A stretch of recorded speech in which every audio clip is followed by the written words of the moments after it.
Okay. Hi everyone. My name is Jurica. I'm coming from Information System Security Bureau. This is the last talk of the day, at least in this room. So I'll try to keep it short to get ahead of schedule.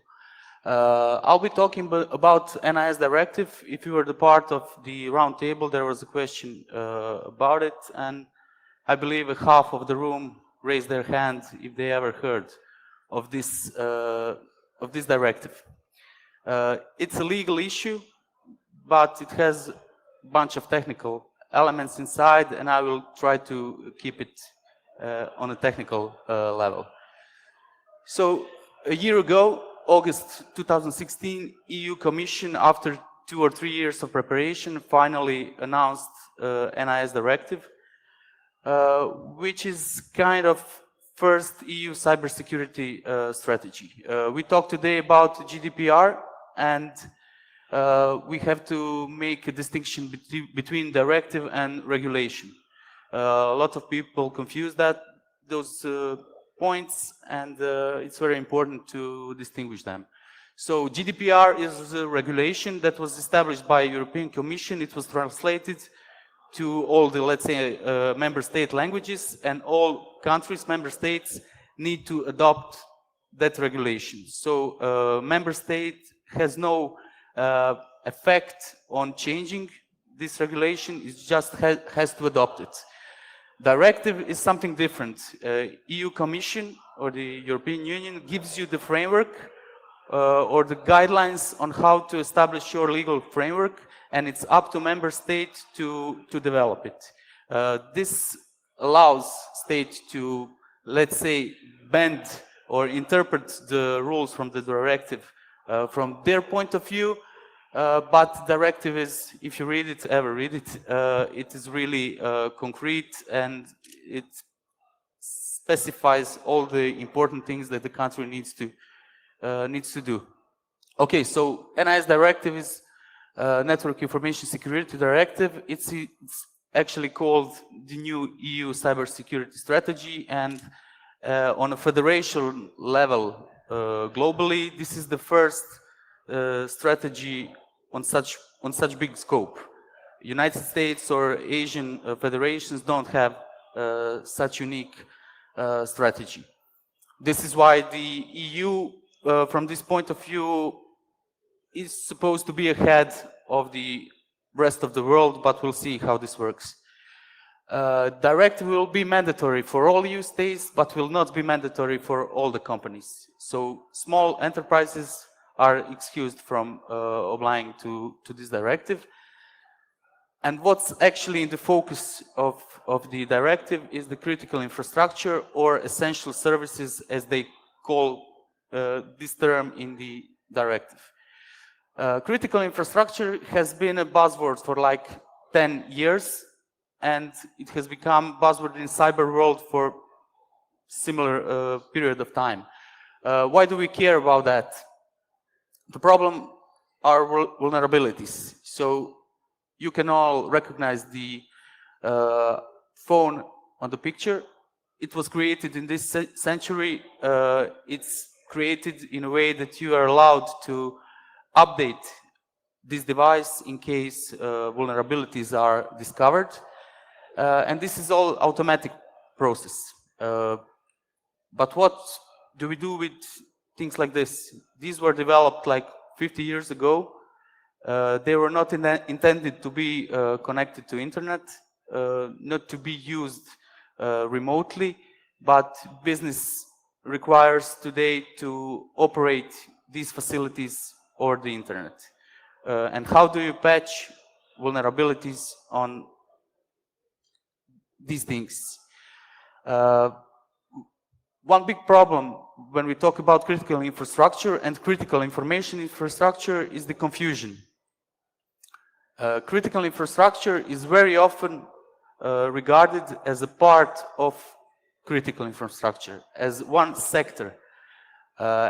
So this is the image people usually think of critical information infrastructure, but the situation is actually more like this. So you can find critical information infrastructure in every sector of critical infrastructure. This is not just one part. In almost, not almost, but in 100%, every sector you will be able to find something that is critical from information point of view. So what is the scope of the directive? Directive requires member states to identify two types of entities. One of those are operators of essential services or critical infrastructure, and the other one are digital service providers. As you can imagine, the first group is much more important. So what does the directive say? What is operator of essential services? This entity needs to supply services essential for maintaining critical social and economic activities. This service needs to depend on the ICT, and any cyber incident would significantly impact service delivery.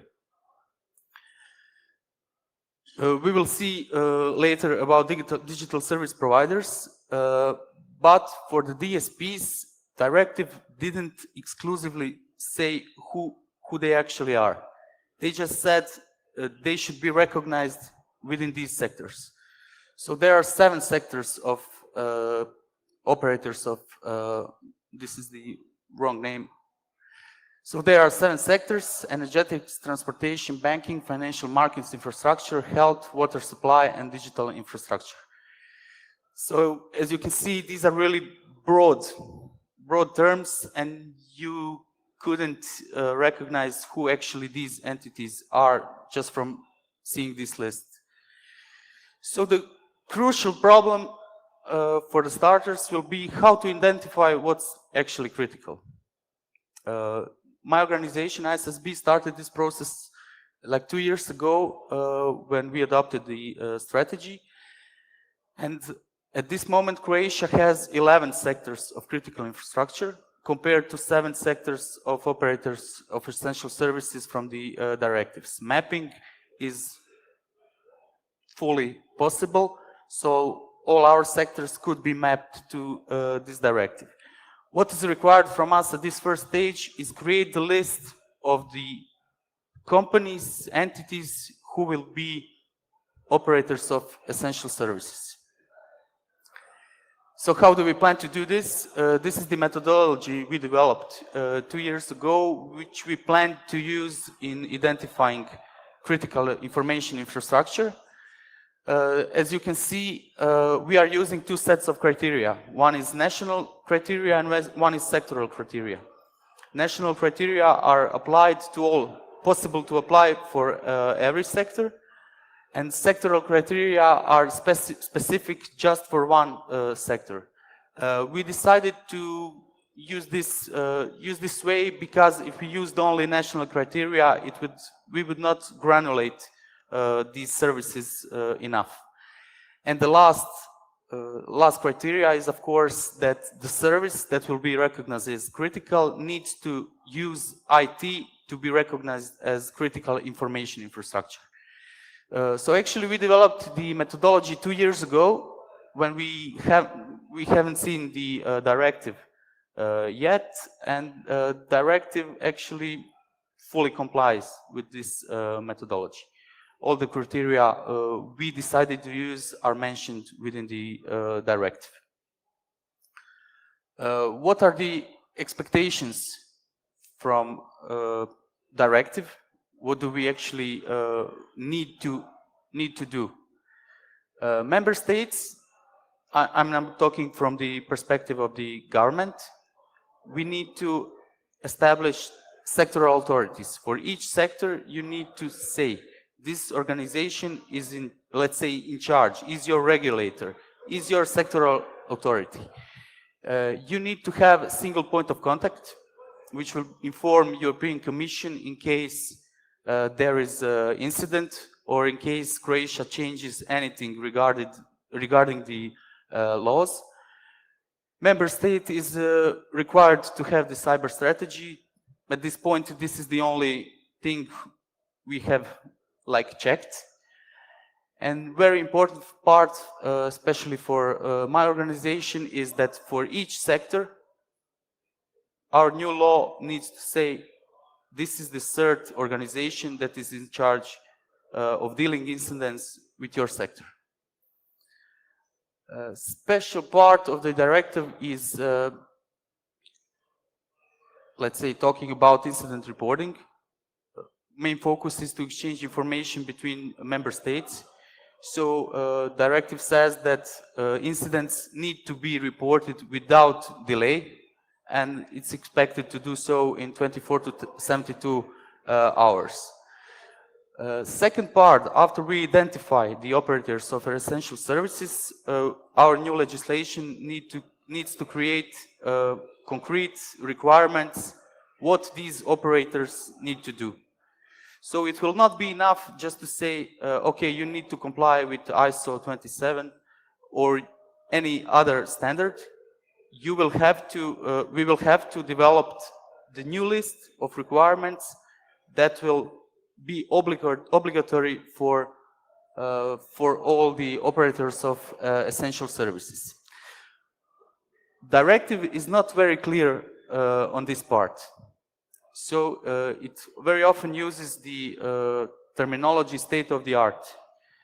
So it is expected from the organization that will be obligatory for NIS Directive to use state of the art technology. If you read Croatian translation, it's not very good, but I believe you all know what state of the art means. And of course, like every standard, all the measures need to be guided by risk assessment.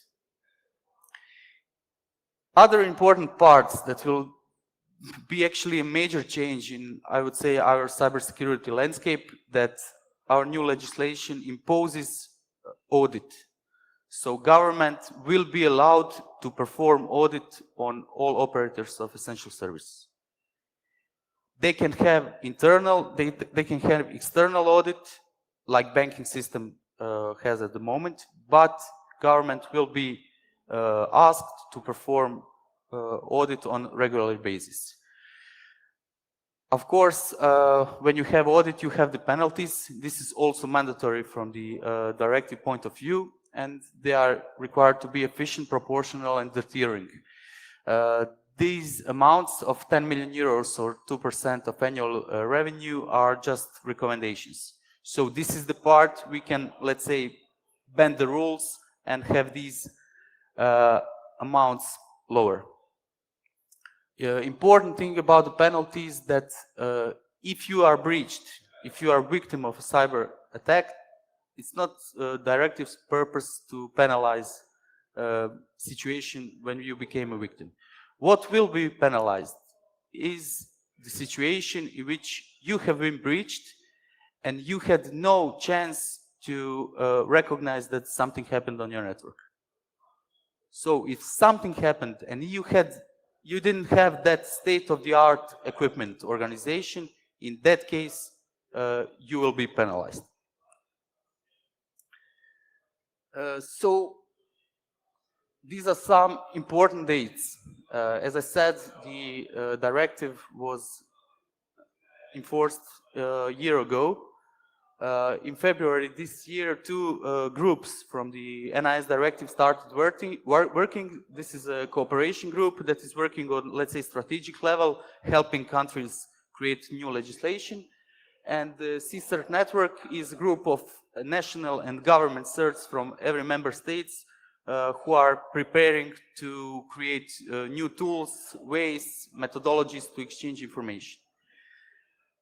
Very important date is May 9th. This is the day when Croatia needs to inform European Commission about our new legislation, and the next day, May 10th, this new legislation needs to come in force. From our perspective, let's say, institution that is a part of pen holders in creating new legislation, this deadline is even 4 months shorter, because Croatian government adopted new, let's say, law decision that any directive that comes from EU needs to be prepared 4 months before it actually comes into place. So after May 9th, we need to have this ready, and we have a period of 6 months to identify who are our critical operators. We don't need to prepare a list of actual companies. We just need to report on what are the essential services for Croatian society.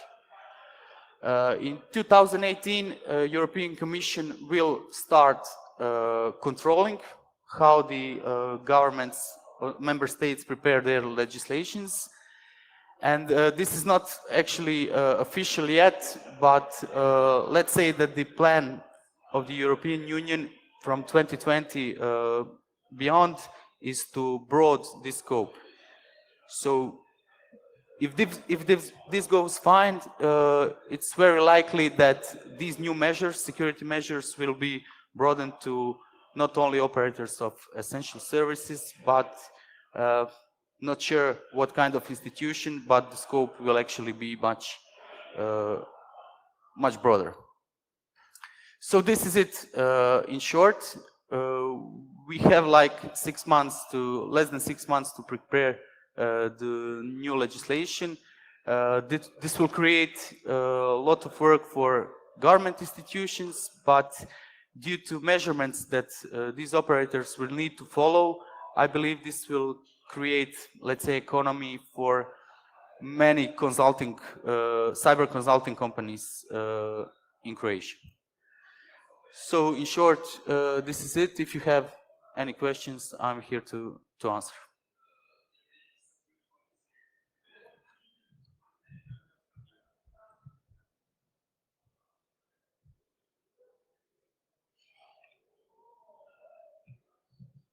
Hello.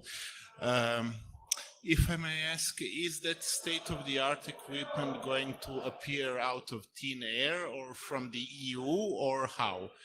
No, it will appear from your budget.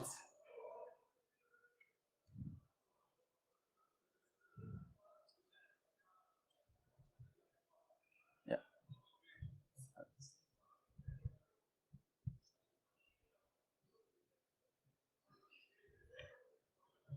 Hi, Jurica. Hi. What will be the time for adoption? Time for adoption. Yeah.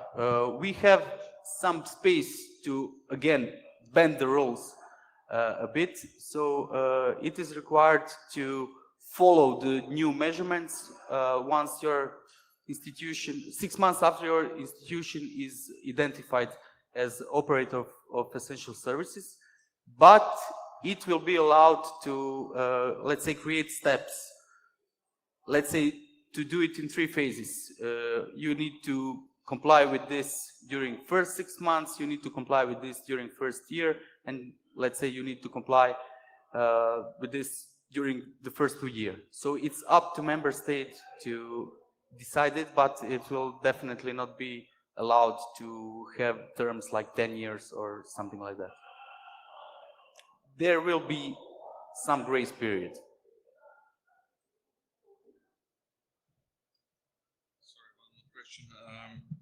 As I read this directive, it's stated in some annex there that telcos are exempt from this procedure because they are regulated by some directive from 1997 or something. Yeah, they are.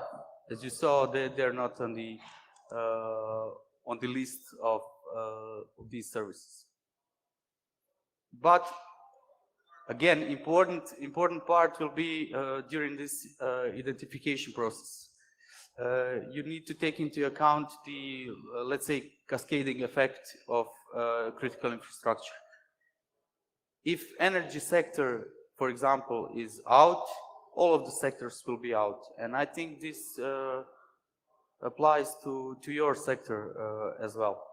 So, as I said, the law is not ready yet. We are talking to all interested parties, but we do not have the final solution yet.